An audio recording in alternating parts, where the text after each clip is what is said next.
So I'm Alex Aja, I'm the director of ONS, and I'm presenting the movie at Fantastic Fest.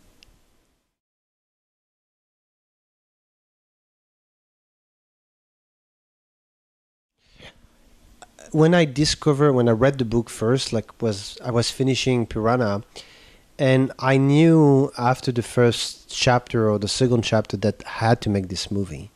It was so personal, I felt that somehow I could have been the one writing that story, if I was like a writer, I mean like a novel writer, and the dark humor, the supernatural, the crime mystery, the love story, the emotional twist, everything in the book was so like ingredients that I love so much in storytelling.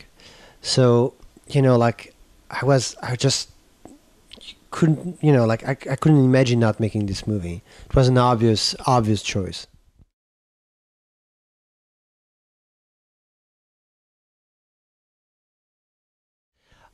What attracted me in the story in the beginning was the idea of using the Christian mythology and the like the fallen angel, the demons, the snakes, the Garden of Eden, all those elements, and to use them to tell a story about the first love, the loss of the first love, and the revenge, using all those mythological kind of iconoclastic elements to create an allegory about an experience that we all go through. I mean, like one point, that first love, that kind of loss of innocence, and so that was like the theme that really got me in. And then, of course, like as a European making movies in the U.S., I kind of like also the subtext that Joe Hill created about the American society and about that very hypocritical society that has to start saying the truth under the power of the horns. And I was like, for European, a great way of like having an interesting visit of this kind of different culture, but very fascinating culture.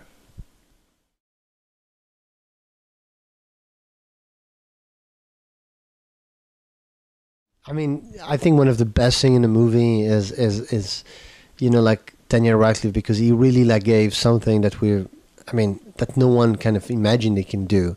I mean, he's a great actor. I mean, he was amazing in Harry Potter, but for everyone that saw the Harry Potter's movie, they will understand watching Holmes that Harry Potter was the beginning of something, and that Holmes is really like, show that Daniel is one of the most skilled actor right now, and that his career is really ahead of him.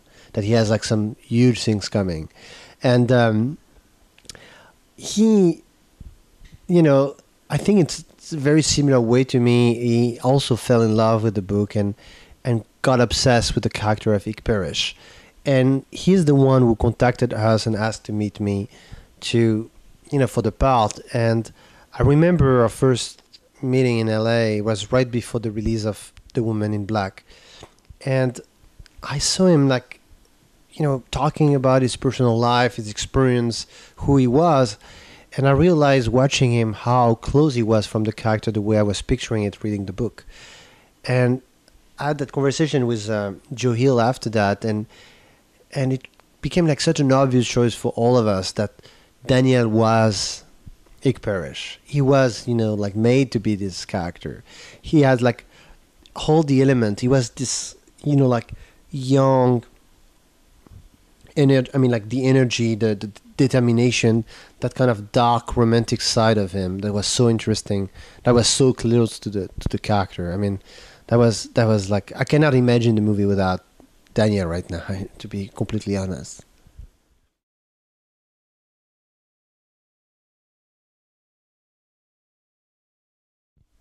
I think that what attracted me to the genre and to cinema in general growing up was the experience that movie were offering.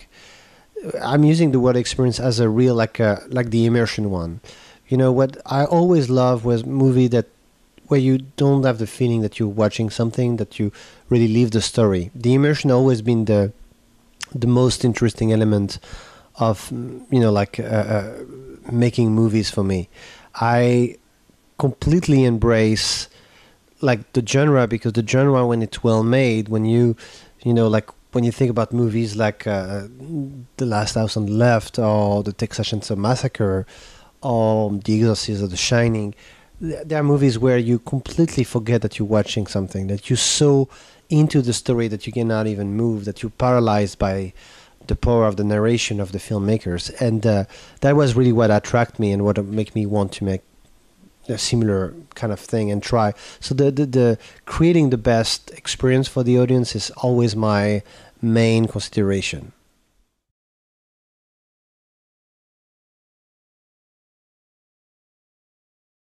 I always put myself into the position of a moviegoer because I consider myself as a moviegoer before being a filmmaker. So I always think about what kind of movie I would like to see, and then when I'm considering project, I'm trying to actually not go to the easy way, to the like repeating exactly what I just done before. And I'm trying to, I think specifically in the horror genre, you end up repeating yourself in a very, very fast way. So I just wanted to find new story. And it's true that when you look back, Eye Tension is different from The Hills of Eyes, which is different from Piranha and different from Meals and different from Maniac and very different from Haunts as well. And so I don't do that on purpose. I'm not like looking for different material. I'm looking overall on material that just like talk to me and kind of like, like get me excited in the most, like making a movie is like 3 years of work, 5 years of work, or sometime even more. So I just want to find something that will give me the energy every day to fight for it for 4 or 5 years. And like it's about the story. It's not about really like trying to do something different, And I think different story get you always excited because it's new and because it's different from anything you've done before.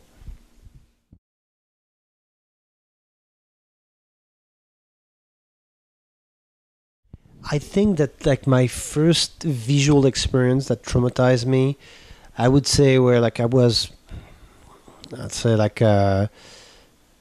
3 or 4, and I ended up by accident seeing the end of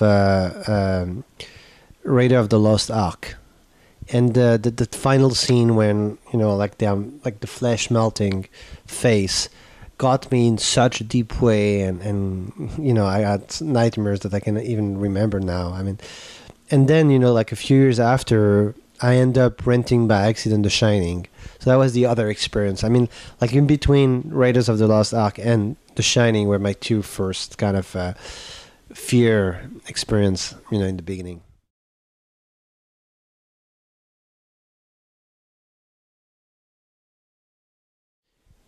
I was way too young to see The Shining when I saw it, and I don't know. I think I was under 7 or something like that, and I put the VHS in, and I thought it was another movie, but very very fast I knew I was not watching. I think I was supposed to watch like a Superman 2, and it was The Shining, and I was like keeping. I couldn't even move toward the TV. I couldn't even like walk toward the TV and stop it because it was so strong. I was kind of hypnotized by the movie, and there was something about the music, the sound design. From the first shot, I knew I was not in the right movie. I knew something else was happening. Like something was. I mean, and that's why the movie is such a masterpiece. It doesn't really go with the gory or the fear.